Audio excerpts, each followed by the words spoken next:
뭐 좋은 이야기 많이 들었고요. 일단 뭐 무료 플랫폼 그리고 양질의 컨텐츠를 제공하는 입장에서 이제 지상파 방송의 그 유효성에 대해서는 저희도 충분히 공감하고요. 그리고 그걸 위해서 지상파 수신율이 올라가야 된다는 부분도 동의를 합니다. 다만 이제 아까 말씀하신 것 중에 하나가 그렇다면 이제 예장 안테나를 하는 것이 지상파 수신율을 높이는데 도움이 됩니다. 왜냐하면 각종 공정 시설의 관리라든지 그리고 운영되기에 어려움이 있기 때문에. 그런데 저희 가전사 입장에서는 아마도 방송사로부터 제품을 팔아야 되는 입장이기 때문에 차별화 관점에서 고민을 많이 합니다. 아까 말씀하신 예를 들어 지금 조상무 국장님께서 말씀하셨듯이 우리가 TV를 만들었는데 지상파 별도의 케이블을 연결하지 않아도 지상파를 볼 수 있다. 그러면 얼마나 많은 사람들이 좋아하겠습니까? 그런데 저희 회사가 지금 연 5천만 대 정도 TV를 판매하는 데 있어서 내장 안테나가 들어가 있는 TV는 아직까지 없습니다. 몇 가지 왜 그런 그 부분에 대해서 제가 기술적인 부분을 좀 말씀을 드리려고 하는데요.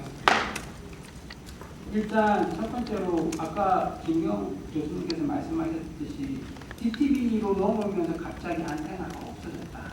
그렇게 말씀을 해주셨는데 그건 이제 DTV 방송의 특징 때문에 그렇습니다. 저희 아날로그 방송 같은 경우에는 뭐 실내 안테나를 볼 때 뭐가 방향을 돌리면 뭐 화면이 안 나오는 경우는 없지 않습니까? 뭐 좀 팟이 떨어지지만 화면은 항상 나오지만 디지털 방송은 그렇지 않고 어떤 인계값 이하의 신호가 표시이 되면 아예 TV를 볼 수가 없습니다. 그래서 아마 TTV 초창기에도 실내 안테나를 사용하시면 볼 수 있다는 광고도 많이 나왔지만 아마 그렇게 시도한 소비자들도 계셨을 거예요. 그런데 그렇게 해봤더니 TV를 잘 볼 수가 없는 거예요. 그러니까 그러한 것들을 사용하지 않게 되는 거죠. 그래서 기술적인 부분에 대해서 조금 더 말씀을 드리면 지금 일반적으로 이제 안테나를 보시면 실외 안테나가 통상적이지 않습니까? 실외 안테나가 커다란 야기 안테나 형태의 안테나가 있고 그걸 방향성을 잡아가지고 가장 잘 수신되는 형태로 설치를 한 다음에 RF 케이블 끌고 와서 보는데 결국 그 내장을 한다는 이야기는 그 안테나를 TV 안에 넣는다는 이야기거든요. 그런데 거기 있어가지고 몇 가지 기술적인 어려운 부분이 있는데 첫 번째는 아까 서영호 박사님께서도 이제 자료에도 나와 있지만 우리나라 같은 경우 특히 아파트들이 많고 콘크리트 건물들이 좀 많습니다. 그러면 그 콘크리트 건물의 특성상 뭐 창문이 있느냐 없느냐에 따라서 많은 차이가 있겠지만 신호 세기가 적게는 10분의 1, 많게는 100분의 1 정도 신호 크기가 낮아지게 됩니다. 그러니까 아까 제가 말씀드렸지 않습니까? 디지털 방송은 어떤 인계값 밑으로 내려가면 TV를 볼 수 없다고 말씀드렸잖아요. 그런데 지금 우리나라 가옥 구조상 콘크리트 건물이 많기 때문에 실내에서 신호를 받으려면 신호 자체가 너무 낮아져가지고 잘 받기 어려운 문제가 있습니다. 그게 이제 첫 번째 문제 중에 하나고 그리고 지금 TV들이 갈수록 이제 심리적인 관점에서 얇아지고 있지 않습니까? 얇아지고 있어서 보통 벽걸이로도 많이 이제 장착을 하시는데 사실 가전사 입장에서는 소비자들이 TV를 사서 집에 어디에다가 장착을 하지는 사실은 알 수가 없습니다. 그래서 신호가 실제로 들어오는 방향하고 TV가 설치된 방향이 잘 맞지 않으면 또 거기서 신호의 로스가 발생하게 됩니다. 그리고 TV라는 것이 앞에 패널이라는 것이 도체입니다. 그래서 도체라는 말은 그쪽으로 신호를 받기가 어렵다는 이야기예요. 뒷면은 아시다시피 보통 벽 쪽으로 붙이기 때문에 뒷면은 또 벽이 있기 때문에 굉장히 실내 내장을 했을 때 안테나를 구성하기 어려운 요인들이 있습니다. 그래서 실내 안테나를 내장하게 되면은 저희가 생각하는 것보다 훨씬 더 극복해야 될 기술적인 어려움이 있는 것이 사실입니다. 두 번째는 이제 가전사의 제품을 판매할 때, 자, 이 TV는 실내 수신이 가능한 TV입니다. 라고 이제 제품을 판매하게 될 텐데, 소비자들은 이제 그걸 듣고 집에 어디에 놔도 TV가 수신될 거라고 생각하고 그 TV를 구매를 하게 됩니다. 그런데 사실상 TV 실내 집안에서 거실에만 놓고 TV를 보지는 않잖아요.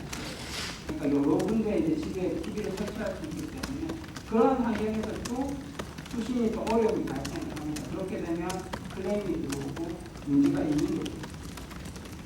그리고 실내 수신 안테나를 하면은 또 하나의 문제점 중에 하나가 고개 안테나를 쓰게 되면 집안에서 뭐 IT 끼워놓든지 어떻게 하든지 뭐 그게 영향을 받지는 않지만 실내 안테나를 쓰게 되면 한 가지 또 고려를 해야 될 점 중에 하나가 우리가 TV를 보면서 뭐 나는 TV를 보지만 다른 가족들을 막 움직일 수 있지 않습니까? 그렇게 되면 또 수신 환경이 좀 변하기 때문에 막 애들이 뛰어다니면 갑자기 막 TV를 하면 깨진다든지 그럴 수가 있어요. 좀 불편한 점이 생기는 거죠. 그래서 가전사에서는 이 부분에 대해서 검토하고 지속적으로 기술 개발을 하고 있지만 아직까지 그걸 극복하기에는 많은 난제들이 좀 있다.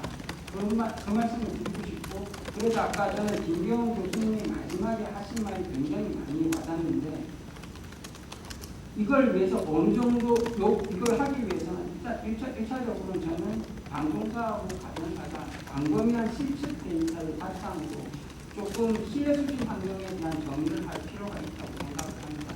그래서 조성국장님께서 말씀하셨듯이 지금 본방송이 얼마 남지 않았는데 지금이라도 내장 안테나를 해서 빨리 확산을 해야 되지 않느냐, 그 의견에 약간 좀 반대인 것이, 저는 충분한 검토를 거쳐서 통신소도 조성국장님도 말씀하셨듯이 통신소를 세우면 세울수록 더 좋아집니다. 그것도 맞습니다. 그렇기 때문에 어느 선까지 통신소를 더 설치하고 가전사 입장에서는 어떤 기술을 더 적용할지 충분히 검토를 하고 난 다음에 진행을 하는 것이 바람직하지 않나 그렇게 생각합니다. 네, 수고하셨습니다. 세 번째로 안전하게 있는 건 안전하게 반갑습니다. 예시자 홍준입니다. 아까 소영 박사가 발표할 때 이번 회의 때 와이어리스 네트워크 안테나라는 프로토타입 제품도 저희가 시연했고요. 예시자는 TV 안테나 관점에서는 오래전부터 계속 연구를 계속 해왔습니다. 제조사 입장에서는 어떻게 하면 TV를 잘 팔아서 많이 팔 수 있을까가 가장 큰 목표이기 때문에 내장형 안테나를 개발을 하고 그 기능이 충분히 만족을 하는 기술이 된다면 그런 부분들을 이제 어떤 마케팅 포인트를 하기 위해서 계속 기술 개발을 해왔고요. 아직까지는 기술적으로 상부수 이동훈 수석께서 말씀해 주신 대로 기술적으로 좀 극복을 해야 되는 부분이 아직 많이 남아있습니다. 특히 이제 현재 디지털 방송 말고 UHD 방송에 있어가지고는 SBS에서 말씀해 주셨던 것처럼 다른 주파수망을 확보를 해가지고 지금보다는 훨씬 많은 전파선 파트성을 개선시킨다고 말씀해 주셨는데 그 부분들이 실제로 내장형 안테나를 개발을 했을 때 어느 정도 타겟을 가지고 개발할 수 있는지에 대한 이렇게 자료가 되기 때문에 그런 것들이 먼저 선행이 돼야만이 우리가 그 가전사 입장에서는 내장형 안테나를 개발했는데 이게 정말 수신을 할 수 있는지 없는지 판단을 할 수가 있습니다. 예를 들어서 저희가 10여 년 정도 뒤에 내장형 안테나를 개발하기 위해서 계속 노력을 해왔는데 그렇게 저희가 타겟으로 삼았던 목표가 안테나는 어떤 전파를 가지고 전기 신호를 변화를 시킬 때 개인이라는 이득 안테나, 이득이 가장 중요한 팩터가 되는데 그게 저희 고개 안테나로 사용하고 있는 거, 실내 안테나로 사용하고 있는 거, 고개 안테나가 개인 이득이 제일 좋습니다. 물론 그 다음에 실내 안테나는 이득이 좋은데 그러면 최소 내장형 안테나를 할 때도 실외 고개 안테나보다는 좀 편해지겠지만 실내 안테나 정도는 그래도 돼야 제품으로서의 가치가 있기 때문에 목표를 실내 안테나 수준의 이득을 내기 위해서 계속 저희가 개발을 시도를 해야 하는데 방송이라는 특성상 거기에 아직까지는 좀 많은 어려움이 있습니다. 방송은 다른 통신 주파수에 비해서 주파수가 굉장히 와이드, 채널 2번부터 60%까지 다들 굉장히 와이드하기 때문에 그런 충분한 이득을 만족시킬 수 있는 안테나가 개발하기가 아직까지 저희가 좀 어려움이 있습니다. 예를 들어서 이제 UHD 방송의 경우는 앞으로 지금부터 UHD 우리나라 공공 UHD 방송은 700메가 대역에서 그냥 20년, 30년 지속한다. 그리고 다른 주파도 대역은 방송 UHD 방송을 안 한다라는 그런 가정이 딱 있으면 저희가 이제 그 주파도 대역에만 딱 집중을 해가지고 개발을 할 수 있겠지만 방송 주파수는 또 그러지는 않기 때문에 그런 어려움이 기술적으로 좀 어려움이 좀 많이 있습니다. 그리고 아까 TV 내장형 안테나 말고 TV 내장형 안테나 말고 별도의 뭐 박스, 핀 박스라든지 다른 형태에 대해서는 저희가 지속적으로 계속 안테나 관련 수신 관련 기술을 개발을 하고 있기 때문에 지금 UHD 관련해서 전파 환경이 좀 훨씬 개선이 되고 저희가 또 다른 형태로 되고 안테나 수신 관련 연구하고 있는 부분들이 어느 정도 시간이 지나면 내장형 안테나로도 적용될 수 있는 그런 시간이 올 거라고 생각을 합니다. 예, 김종범 KBS 기자님.